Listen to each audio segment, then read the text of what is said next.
खेती कानूनां ते दिते बयान ते केंद्रीय मंत्री नरेंद्र तोमर दी सफाई बोले कानून वापस लागू करन दा नहीं कोई विचार। कल बोले सन एक ही कदम पिछे खिंचिया असीं फिर अगे वधांगे। किसानां दी सियासत विच एंट्री दे नाल बदलणगे सियासी समीकरण। आप दे नाल गठजोड़ दे चर्चे तेज पर अजे पत्ते खोलण नूं नहीं तैयार। लुधियाना ब्लास्ट मामले दे विच वड्डा खुलासा। जमानत ते रिहा होण तों बाद खन्ना सदर थाणे आउंदा जांदा सी बर्खास्त मुलजम गगनदीप। पुलिस स्टेशन दे खंगाले जा रहे सीसीटीवी। मुलजम नूं मिलण वाले कर्मचारियों तो भी होवेगी पुछगिछ। मुलजम गगनदीप दी एक्टिवा दी तलाश दे विच जुटी एनआईए ते पुलिस। करो सफेद एक्टिवा ते निकलिया सी गगनदीप पर कार दे विच पहुंचिया कोर्ट।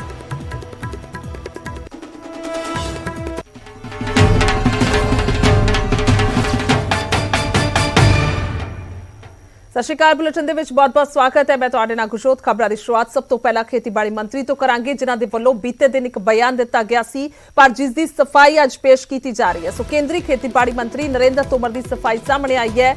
खेती कानून वापस लागू करन दा कोई भी विचार नहीं है, उन्हां दे वल्लों कहा गया। बकायदा ट्वीट भी किया गया और बयान भी दिता गया। सो पीएम ने कानून वापसी दे नाल रखिया सी किसानां दा मान, उन्होंने भी किया। और कल खेतीबाड़ी मंत्री नरेंद्र तोमर ने कहा सी कि एक ही कदम असीं पिछे खिंचिया है, असीं फिर अगे वधांगे। सो ये बयान तो बाद जदों ये बयान सब पासे सामने आया तो उस तो बाद अज सड़क सारे सफाई जिहड़ी है वह भी दी गई है। सो ट्वीट के जरिए भी तो बयान भी दिता गया कि अजिहा कोई भी अंदेशा नहीं है। कानून भारत सरकार किसानों की भलाई के लिए लेकर आई थी। भारत सरकार में प्रधानमंत्री जी ने आज़ादी के अमृत महोत्सव को दृष्टिगत रखते हुए बड़प्पन का परिचय दिया और आंदोलन को समाप्त करने की दृष्टि से उन कानूनों को वापस लिया है। अभी एग्रोविजन कार्यक्रम में मैं भाषण दे रहा था। मेरे शब्दों को गलत तरीके से प्रस्तुत करके उसकी गलत दिशा विकसित की जा रही है। मेरा कहने का आशय ये बिल्कुल नहीं था जो दिखाया जा रहा है। मैंने ये कहा था कि कृषि सुधार कानून की दृष्टि से हम पीछे हटे हैं, लेकिन किसान की भलाई के लिए लगातार भारत सरकार आगे बढ़ती रहेगी। इसलिए इस मामले में किसी को कोई गलतफहमी नहीं होनी चाहिए। कृषि का सुधार कानून दोबारा से लाने का सरकार का कोई विचार नहीं है। और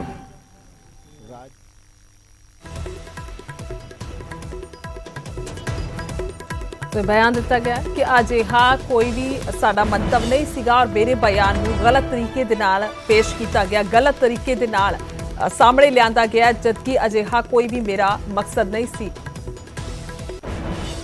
सुधार कानून भारत सरकार किसानों की भलाई के लिए लेकर आई थी। भारत सरकार में प्रधानमंत्री जी ने आज़ादी के अमृत महोत्सव को दृष्टिगत रखते हुए बड़प्पन का परिचय दिया और आंदोलन को समाप्त करने की दृष्टि से उन कानूनों को वापस लिया है। अभी एग्रोविजन कार्यक्रम में मैं भाषण दे रहा था।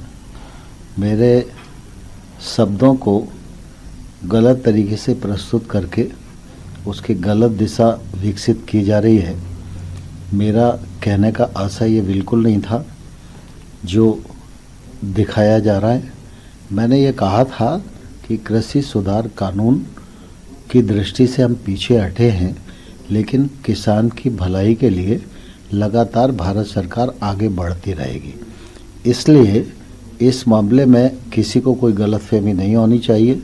कृषि का सुधार कानून दोबारा से लाने का सरकार उधर बीजेपी दे ਵੱਲੋਂ पंजाब दे विच 2022 ਨੂੰ ਲੈ ਕੇ ਵੀ ਤਿਆਰੀ ਖਿੱਚੀ ਜਾ ਰਹੀ ਹੈ। ਜਲੰਧਰ 'ਚ बीजेपी ਦੇ ਚੋਣ ਦਫ਼ਤਰ ਦੀ ਸ਼ੁਰੂਆਤ ਹੋਈ ਹੈ। ਹਵਨ ਪੂਜਾ ਕਰਕੇ ਹਾਈਟੈਕ ਚੋਣ ਦਫ਼ਤਰ ਦੀ ਸ਼ੁਰੂਆਤ ਕੀਤੀ ਗਈ ਹੈ। पंजाब बीजेपी ਦੇ ਚੋਣ ਇੰਚਾਰਜ ਗਜੇਂਦਰ ਸ਼ੇਖਾਵਤ ਦੇ ਸਣੇ पंजाब ਦੀ तमाम लीडरशिप ਜਿਹੜੀ ਹੈ ਉਹ ਮੌਜੂਦ ਰਹੀ ਹੈ। ਸੋ ਵਿਧਾਨ ਸਭਾ ਚੋਣਾਂ ਦੇ ਵਿੱਚ ਜਿੱਤ ਦਾ ਦਮ ਭਰਦੇ ਹੋਏ ਨਜ਼ਰ ਆਏ ਨੇ। ਮੌਜੂਦਾ ਕਾਨੂੰਨ ਵਿਵਸਥਾ ਨੂੰ ਲੈ ਕੇ ਚੰਨੀ ਸਰਕਾਰ ਨੂੰ ਵੀ ਘੇਰਿਆ और ਵੇਖ ਸਕਦੇ ਹੋ ਤਸਵੀਰਾਂ। ਹਵਨ ਕੀਤਾ ਗਿਆ और पूरा चोण बिगलता पहला वजा ही चुके ने ते हुण इह चोण दफ्तर का उद्घाटन किया गया और हाईटैक चोण दफ्तर की शुरुआत की गई। की जनता अब इस हकीकत को समझ चुकी है। पंजाब की जनता इन झूठे वादे करने वाले लोगों को भी पहचान चुकी है। भारतीय जनता पार्टी का कार्यकर्ता उत्साहित है, पूरी ताकत के साथ लगा है, लेकिन साथ ही साथ पंजाब की जनता का प्यार, चाहे शहरों में या पिंड में, सब जगह भारतीय जनता पार्टी के कार्यकर्ताओं को मिल रहा है। हम नया इतिहास बनाने का श्री गणेश आज से यहाँ इस कार्यालय के माध्यम से कर चुके हैं, और निश्चित रूप से मैं विश्वास से कह सकता हूँ कि अब की बार पंजाब में एक नया इतिहास बनेगा। पता ही है कि पंजाब की कानून व्यवस्था जिस प्रकार चरमराई है, पंजाब के अंदर जिस प्रकार अराजकता का वातावरण है, रोज फरोख्ती के मामले आ जाते हैं। लुधियाना का बम ब्लास्ट इस गल वाल संकेत करता है कि पंजाब के अंदर कानून नाम की कोई चीज नहीं है, और यदि अमन नहीं है, शांति नहीं है, तो विकास नहीं हो सकता। और भारतीय जनता पार्टी इस गल की गारंटी है कि वो सद्भावना और एके नूं मजबूत दे नाल नाल कानून का राज स्थापित कर सकती है, जिस महिलावां सुरक्षित होण, जिस नौजवान दे लई रोजगार के साधन सिरजन होण। इस करके मेरा अपना भी अद्धे पंजाब के अंदर जाना हो गया है। लगभग 48 विधान सभा च मैं होके आया, बदला है पंजाब देख रहा। 2010 च भी मैं प्रधान सी, हुण भी प्रधान हाँ, पर हुण पंजाब बदलिया होया। पंजाब बीजेपी लई आने दे लई जान दे लई तैयार है, और सरकार बनाने लई तैयार है। देश के प्रधानमंत्री नरेंद्र भाई मोदी जी द्वारा 7 साल तो जिस प्रकार देश ही नहीं दुनिया के अंदर भारत के गौरव नूं, भारत के मान नूं, भारत की शान नूं बढ़ाया है, ये अंतिम पायदान के व्यक्ति लई जो उन्होंने संकल्प लिया उन्होंने पूरा किया। ये साडी ताकत है पंजाब के अंदर। बाकियों ने ते लारे लाए, गारंटियां दित्तियां और वचन पूरे नहीं किए अपने। अज उन्होंने लगता है कि अगर देश के अंदर नरेंद्र भाई मोदी और पंजाब के अंदर बीजेपी की सरकार आती है तो पंजाब विकास के लिए, तरक्की के लिए, अमन लिए, शांति लिए, सद्भावना लिए अगे बढ़ेगा।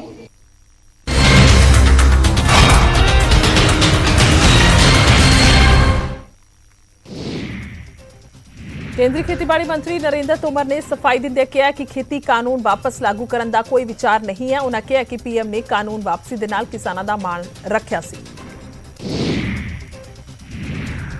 ਦੱਸ ਦਈਏ ਕਿ ਇਸ ਤੋਂ ਪਹਿਲਾਂ ਨਰਿੰਦਰ ਤੋਮਰ ਨੇ ਖੇਤੀ ਕਾਨੂੰਨ ਵਾਪਸ ਲਿਆਉਣ ਨੂੰ ਲੈ ਕੇ ਬਿਆਨ ਦਿੱਤਾ ਸੀ। ਤੋਮਰ ਨੇ ਕਿਹਾ ਸੀ ਕਿ ਖੇਤੀ ਕਾਨੂੰਨ ਵਾਪਸੀ ਦੇ ਨਾਲ ਸਰਕਾਰ ਨੇ ਇੱਕ ਹੀ ਕਦਮ ਪਿੱਛੇ ਖਿੱਚਿਆ, ਅਸੀਂ ਫਿਰ ਅੱਗੇ ਵਧਾਂਗੇ। किसानों ने संयुक्त समाज मोर्चे तहत सियासत च एंट्री कर ली है। किसानों के वालों आम आदमी पार्टी के नाल गठजोड़ किए जाने दी चर्चावां ने, हालांकि इससे कोई पत्ते नहीं खोले जा रहे। उधर अकाली दल और बीजेपी संयुक्त समाज मोर्चे ते हमलावर ने।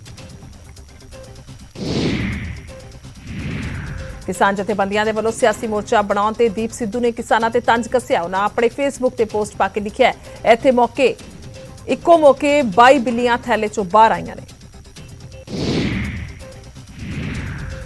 लुधियाना ब्लास्ट मामले दे विच एक होर वड्डा खुलासा होया। बरखास्त मुलजम गगनदीप जमानत ते रिहा होण तों बाद भी खन्ना सदर थाणे आउंदा जांदा सी, जिस नूं लैके मुलजम नूं मिलण वाले कर्मचारियां तों भी पुछगिछ होवेगी। नाल ही पुलिस स्टेशन ते सीसीटीवी भी चैक कीते जाणगे। एनआई ते पुलिस मुलजम गगनदीप की एक्टिवा की तलाश के जुटी हुई है, क्योंकि गगनदीप घरों सफेद एक्टिवा लैके गया सी, जबकि वह लुधियाना कोर्ट कार से पहुंचा। पुलिस को एक्टिवा के जरिए हुए सुराग मिलने की उम्मीद है।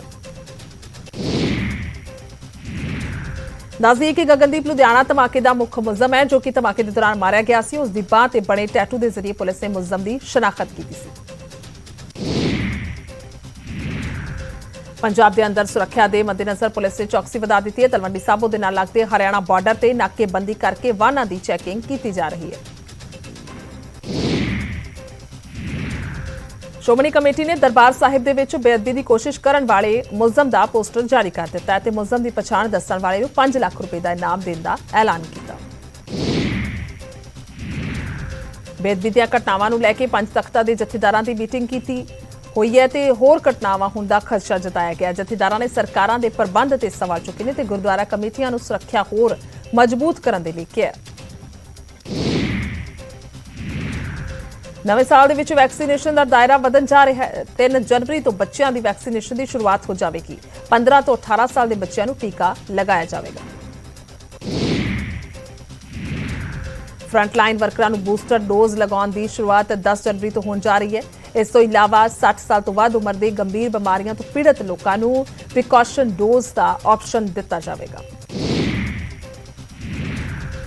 ਕੋਰੋਨਾ ਦੇ ਨਵੇਂ ਵੈਰੀਐਂਟ ਨੂੰ ਲੈ ਕੇ ਪ੍ਰਧਾਨ ਮੰਤਰੀ ਨਰਿੰਦਰ ਮੋਦੀ ਨੇ ਦੇਸ਼ ਨੂੰ ਸੰਬੋਧਨ ਕਰਦੇ ਕਿਹਾ ਓਮਿਕਰੋਨ ਦੇ ਮਾਮਲੇ ਤੇਜ਼ੀ ਦੇ ਨਾਲ ਵੱਧ ਰਹੇ ਨੇ, ਜਿਸ ਕਾਰਨ ਸਾਨੂੰ ਸਾਵਧਾਨ ਰਹਿਣ ਦੀ ਲੋੜ ਹੈ।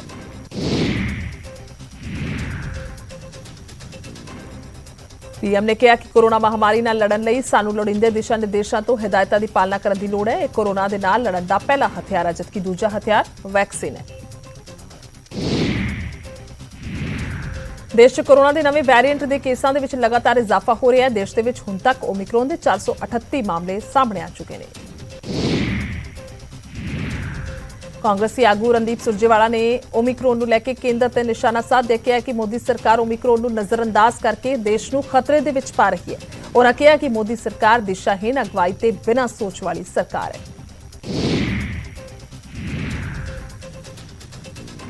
ਜਲੰਧਰ ਦੇ ਵਿੱਚ ਕੇਂਦਰੀ ਮੰਤਰੀ ਗਜੇਂਦਰ ਸ਼ੇਖਾਵਤ ਨੇ ਭਾਜਪਾ ਦੇ ਦਫ਼ਤਰ ਦਾ ਉਦਘਾਟਨ ਕੀਤਾ। ਇਸ ਮੌਕੇ ਭਾਜਪਾ ਦੇ ਕਈ ਆਗੂ ਤੇ ਵਰਕਰ ਮੌਜੂਦ ਰਹੇ। ਸੰਗਰੂਰ ਦੇ ਵਿੱਚ ਬੇਰੁਜ਼ਗਾਰ ਬੀਐਡ ਟੈਟ ਪਾਸ ਅਧਿਆਪਕਾਂ ਨੇ ਨੌਕਰੀ ਦੀ ਮੰਗ ਨੂੰ ਲੈ ਕੇ ਵਿਧਾਇਕ ਦਵਿੰਦਰ ਕੁਬਾਇਆ ਨੂੰ ਰੋਕ ਕੇ ਸਵਾਲ ਪੁੱਛੇ, ਜਿਸ ਦੇ ਮਗਰੋਂ ਵਿਧਾਇਕ ਨੇ ਮਸਲਾ ਮੁੱਖ ਮੰਤਰੀ ਸਾਹਮਣੇ ਰੱਖਣ ਦਾ ਭਰੋਸਾ ਦਿੱਤਾ। ਤਲਵੰਡੀ ਸਾਬੋ ਦੇ ਪਿੰਡ ਘੁੰਮਣ ਕਲਾਂ ਦੇ ਵਿੱਚ ਕਾਂਗਰਸ ਦੇ ਹਲਕਾ ਇੰਚਾਰਜ ਡਾਕਟਰ ਮੰਜੂ ਬਾਂਸਲ ਦਾ ਕਿਸਾਨਾਂ ਦੇ ਵੱਲੋਂ ਵਿਰੋਧ ਕੀਤਾ ਗਿਆ। ਕਿਸਾਨਾਂ ਨੇ ਡਾਕਟਰ ਬਾਂਸਲ ਦਾ ਘਿਰਾਓ ਕਰਕੇ ਉਹਨਾਂ ਨੂੰ ਸਵਾਲ ਪੁੱਛੇ। ਫਰੀਦਕੋਟ ਦੇ ਵਿੱਚ ਜਨਰਲ ਵਰਗ ਦਾ ਆਯੋਗ ਬਣਾਉਣ ਦੀ ਮੰਗ ਦੇ ਚੱਲਦੇ ਚਮਕੌਰ ਸਾਹਿਬ ਦੇ ਵਿੱਚ ਜਨਰਲ ਵੈਲਫੇਅਰ ਫੈਡਰੇਸ਼ਨ ਦੇ ਵੱਲੋਂ ਭੁੱਖ ਹੜਤਾਲ ਸ਼ੁਰੂ ਕੀਤੀ ਗਈ ਸੀ, ਜਿਸ ਦੇ ਚੱਲਦੇ ਕੈਬਨਿਟ ਦੇ ਵੱਲੋਂ ਆਯੋਗ ਬਣਾਉਣ ਨੂੰ ਮਨਜ਼ੂਰੀ ਦੇ ਦਿੱਤੀ ਗਈ ਹੈ। ਇਸ ਮਗਰੋਂ ਫੈਡਰੇਸ਼ਨ ਨੇ ਭੁੱਖ ਹੜਤਾਲ ਖਤਮ ਕਰਕੇ ਸਰਕਾਰ ਦਾ ਧੰਨਵਾਦ ਕੀਤਾ। ਪਠਾਨਕੋਟ ਦੇ ਫੋਕਲ ਪੁਆਇੰਟ ਨੇੜੇ ਸਥਾਨਕ ਲੋਕਾਂ ਨੇ ਇੱਕ ਸ਼ਰਾਬ ਫੈਕਟਰੀ ਖਿਲਾਫ ਪ੍ਰਦਰਸ਼ਨ ਕੀਤਾ। ਲੋਕਾਂ ਦਾ ਕਹਿਣਾ ਹੈ ਕਿ ਫੈਕਟਰੀ ਚੋਂ ਨਿਕਲਦੀ ਗੰਦਗੀ ਅਤੇ ਧੂਏ ਦੇ ਕਾਰਨ ਕਈ ਲੋਕ ਆਪਣੀ ਜਾਨ ਗਵਾ ਚੁੱਕੇ ਨੇ। ਸੋਨੀਪਤ ਦੇ ਵਿੱਚ ਇੱਕ ਕਾਰ ਨੂੰ ਅੱਗ ਲੱਗ ਗਈ, ਜਿਸ ਦੌਰਾਨ ਡਰਾਈਵਰ ਜ਼ਿੰਦਾ ਸੜਨ ਦੇ ਨਾਲ ਉਸ ਦੀ ਮੌਤ ਹੋ ਗਈ ਹੈ। ਹਾਲਾਂਕਿ ਹਾਦਸੇ ਦੇ ਕਾਰਨਾਂ ਦਾ ਪਤਾ ਨਹੀਂ ਲੱਗ ਸਕਿਆ। ਸਿਰਸਾ ਦੇ ਵਿੱਚ ਇੱਕ ਬੇਕਾਬੂ ਟਰਾਲੇ ਨੇ ਰਿਕਸ਼ਾ ਚਾਲਕ ਨੂੰ ਟੱਕਰ ਮਾਰ ਦਿੱਤੀ, ਜਿਸ ਕਾਰਨ ਰਿਕਸ਼ਾ ਚਾਲਕ ਜ਼ਖਮੀ ਹੋਇਆ। ਪੂਰੀ ਘਟਨਾ ਸੀਸੀਟੀਵੀ ਵਿੱਚ ਕੈਦ ਹੋਈ ਹੈ। ਯਮੁਨਾਨਗਰ ਦੇ ਵਿੱਚ ਗੈਸਟ ਅਧਿਆਪਕਾਂ ਦੀ ਪੁਲਿਸ ਦੇ ਨਾਲ ਝੜਪ ਹੋ ਗਈ। ਦਰਅਸਲ ਅਧਿਆਪਕ ਸਿੱਖਿਆ ਮੰਤਰੀ ਦੇ ਘਰ ਬਾਹਰ ਪ੍ਰਦਰਸ਼ਨ ਕਰ ਰਹੇ ਸਨ, ਜਿਸ ਦੌਰਾਨ ਪੁਲਿਸ ਨੇ ਬੈਰੀਕੇਡਿੰਗ ਕਰਕੇ ਅਧਿਆਪਕਾਂ ਨੂੰ ਰੋਕਿਆ ਤੇ ਇਸ ਮੌਕੇ ਉਹਨਾਂ ਦੀ ਪੁਲਿਸ ਦੇ ਨਾਲ ਕਾਫੀ ਧੱਕਾ ਮੁੱਕੀ ਵੀ ਹੋਈ ਹੈ। ਕੁਰੂਕਸ਼ੇਤਰ ਦੇ ਪਿੰਡ ਹਰੀਪੁਰ ਦੇ ਰਹਿਣ ਵਾਲੇ ਨੌਜਵਾਨ ਦੀ ਥਾਈਲੈਂਡ ਦੇ ਵਿੱਚ ਸੜਕ ਹਾਦਸੇ ਦੌਰਾਨ ਮੌਤ ਹੋ ਗਈ। ਪੀੜਤ ਪਰਿਵਾਰ ਨੇ ਆਪਣੇ ਬੇਟੇ ਦੀ ਲਾਸ਼ ਵਾਪਸ ਮੰਗਵਾਉਣ ਦੇ ਲਈ ਹਰਿਆਣਾ ਸਰਕਾਰ ਨੂੰ ਅਪੀਲ ਕੀਤੀ। ਰਾਜਪੁਰ ਦੇ ਪਿੰਡ ਸ਼ਾਮਦੋ ਦੇ ਵਿੱਚ ਗਲੀਆਂ ਨਾ ਬਣਨ ਕਾਰਨ ਪਿੰਡ ਵਾਸੀ ਪਰੇਸ਼ਾਨ ਨੇ। ਪਾਣੀ ਦੀ ਨਿਕਾਸੀ ਦਾ ਸਹੀ ਪ੍ਰਬੰਧ ਨਾ ਹੋਣ ਕਾਰਨ ਉਹਨਾਂ ਦੇ ਘਰਾਂ ਅੱਗੇ ਪਾਣੀ ਖੜਾ ਰਹਿੰਦਾ ਹੈ।